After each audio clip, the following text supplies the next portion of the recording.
Hi everybody, so I'm back. We're just about to move into chapter 2 of the Sandman and the Turtles. Can anyone remember what's happened so far? Have a moment, have a little think. So Michael had gone on his holidays to stay with his aunt and uncle and his cousin not his cousin Michael, his cousin, was it Barry? Is that his name? And his sister Polly. And Dadsy, their grandfather, had been telling them the stories that they'd all heard before, but they loved so much.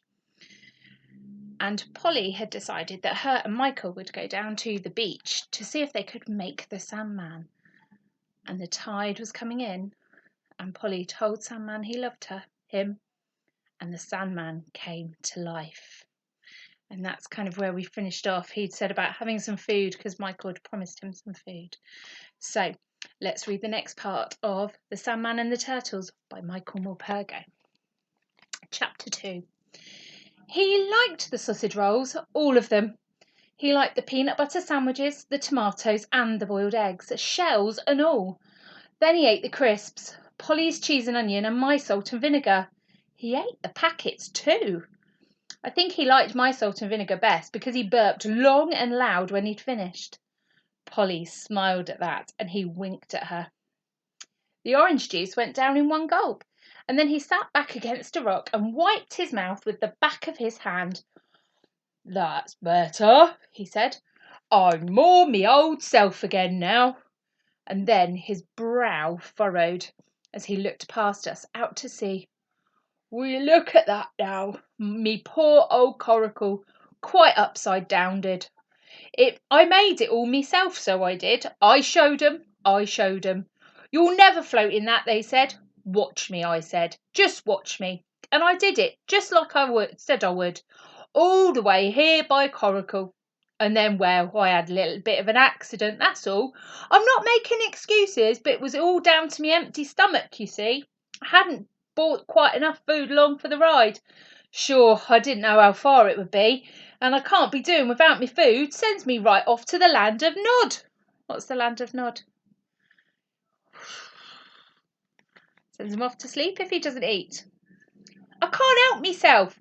Last thing I remember, we were rolling about in a terrible, awful gale, and I was yawning me head off, and me tummy was rumbling louder than the very thunder itself. Then me poor old coracle was turned upside down, and I was in the water, and me darling turtles were bobbing about me all seasick." Suddenly he jumped to his feet. Me turtles, that's them out there. Don't you see them? Rock solid they are by the look of them. Well, we'll soon sort that out."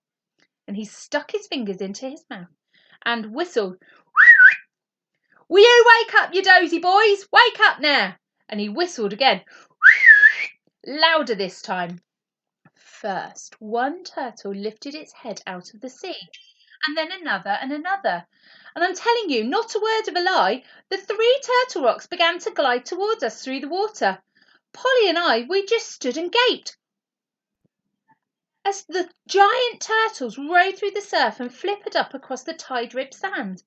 The Sandman bent down and patted each of them on the head. "Am I glad to see you?" he said. "Didn't I tell you we'd get here? Didn't I tell you? And we did, didn't we? Now, all we've got to do is get ourselves back home where we belong. But that's not going to be so easy. Not without me coracle. Turned turtle it did, if you see what I'm saying." What does he mean when he says it turned turtle? What happened to his little round boat, his coracle? Can you remember? It flipped over and became that island, so it looks like a turtle. It's up the wrong way. And I swear the turtles smiled. "And will you just look at what they've gone and done with me lovely coracle? They've only gone and built a lighthouse on it, that's all." And he shook his head and sighed. "Still, something'll turn up, like me 2 little friends here waking me up after all these years and looking after me like I was a brother. Darling they are, darling." His tummy gurgled like an orchestra tuning up, and he grinned down at us. "Would you believe it? I'm still hungry, and me poor old turtles will be starved after death. We'll be needing a little something from time to time, won't we, boys? Can you help us out, I wonder?" "Of course we can," I said. The Sandman reached down and lifted us up so that we were each sat in the crook of his arm. Aren't I just a lucky Sandman? He laughed. Bladder-wrack sandwiches and milk. Can you manage that? And we all love milk, don't we, boys? Drink it till the cows come home. And he shook so much when he laughed that I was quite sure some of the sand would fall off. But none of it did. We'll find the bladder-wrack for ourselves, but maybe you can take care of the bread and milk. All right, I said. We'll do our best. He set us down again on the sand and we ran up the cliff path. When we looked back, the Sandman was crouched down talking to his turtles. What's bladder-wrack? I asked. You know what bladder-wrack is? Seaweed, Dumbo, Polly said. And she always had a nice word with Polly, did Polly. Nice way with words, did Polly. And we ran on home. I knew you couldn't tell Polly anything, but I tried just the same. Best not say a word, I said. They won't believe you. Not in a million years they won't. What do you think?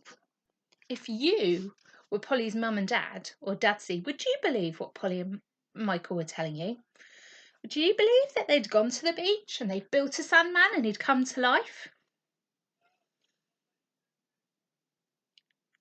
Not sure. Have to wait and see, because we're going to stop the story there. Okay, so have a lovely weekend. Be safe, be careful. Make sure you get outside and try and have a little walk, wander around, see what you can see. Keep yourselves healthy and keep away from all those other people to keep yourself safe, all right? I will see you next week. Take care. Be good. Bye-bye.